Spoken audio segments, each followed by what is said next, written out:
Thank you, Nate.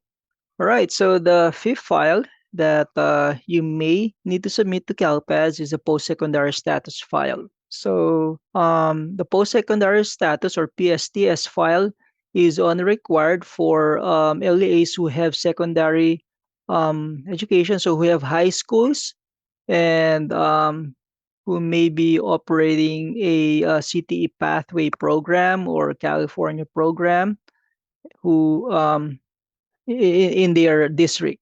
So the PSTS file represents a survey a result of a survey for students who graduated or completed high school in the prior academic year and who either completed a CTE pathway or a CPA or California Partnership Academy during their time at the high school. And so now we're asking you guys if those students who completed may have gone on to college, to the military service, or working. So this only applies to LEAs who have secondary grade levels. So how do you identify CTE students to survey? So there are two steps here or two options. One, if your SIS is robust enough to be able to query the set of students that you need to survey, then by all means, set up that query and generate the list of students that you need to survey. Okay.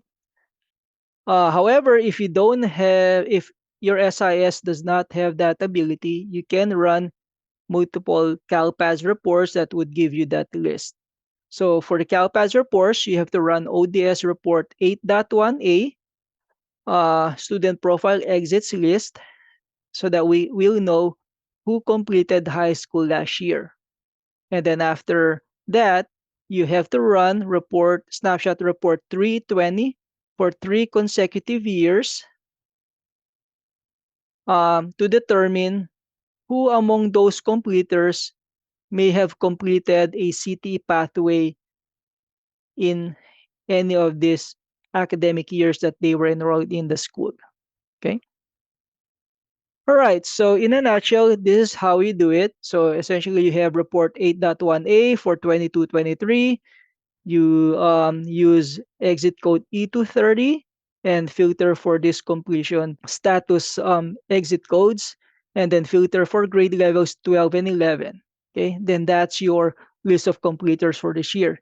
Now, for those CTE pathway completers, then the inner subset, so essentially the subset of those completers that you have to survey, you have to run report 320 and then filter snapshot 320 and filter for Perkins funding set to all, which is essentially Y and N marked at the same time, and then filter for academic years 22 23, 21 22, 2020 based on their grade level. So we want to know who are your 12 grades last year who completed the pathway, who among those completed their pathway during their 11th grade, and who completed their pathway during their 10th grade. So the earliest is the 10th grade because there are pathways that are just 2 course pathways. Okay.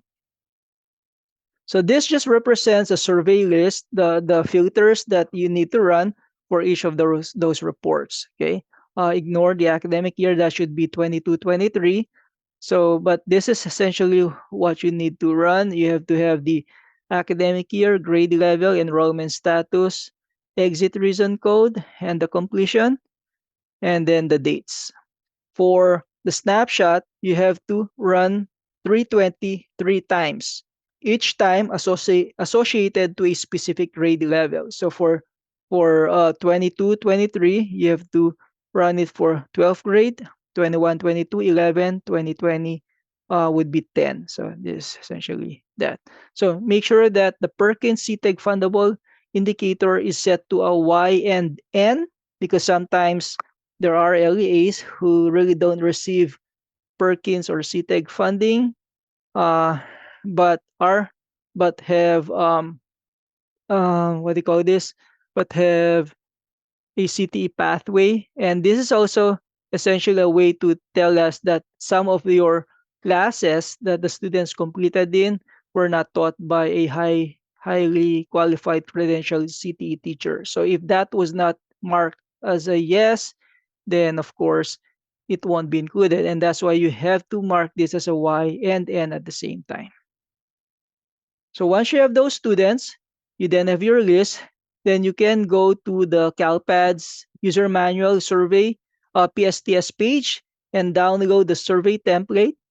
And then the survey template will then provide you guidance on the questions that you have to ask, what fields those questions go into, and the possible code choices. Okay. We also have a link to the CT survey reporting FAQ. So right now, I believe um, the CTE folks have not updated their survey template yet. However, I guess nothing changed anyway, so you can just change the year in that template and to associate it to this current year survey. Okay, so once you survey those students and you get the results back, you enter that in your SIS and then submit to CalPADS. However, there are SIS who can only store one PSTS survey record at once in their SIS. So essentially, if a student is a college student and also enlisted in the military because it's an ROTC program, then you are limited to reporting just one, right? And so if you want to add more results, survey results, then you have to submit or add that record manually in CalPAS using the online maintenance process. All right, so do we have any questions on the PSTS survey before we move on to our 5-minute break? So we have some questions. Does the CRC record have to have EL services indicator even if there is only one EL student in that class? Yes. If there is, okay, Marshall added that. Hello, we had college courses from errors from CalSAS and we had the 999 for seed and courses were mapped to college state course codes and tagged course instructional level. Is there anything else I can check for? I'm not sure what we missed. So with that question, that's a general question. So you have to go to the photo report mapping guide. We have here the at the bottom, we have here the credentials. So maybe look at the course, state course code that you've assigned the teacher to and make sure that they have the credentials as well. So there are some other additional authorizing credential courses that are listed for each of those um, state college courses. Kyron, Yes, sir. um, under course title, type in college. College. Okay. Yep. There you go.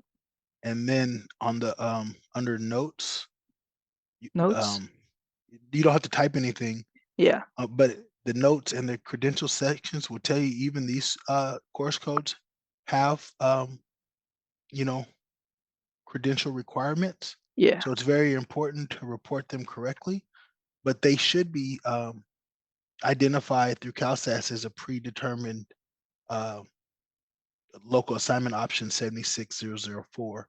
Um, so if they were Let's go reported back to correctly, that. the This one. 999 should not have been, yeah, the This one. 999 should not have, Triggered. yes.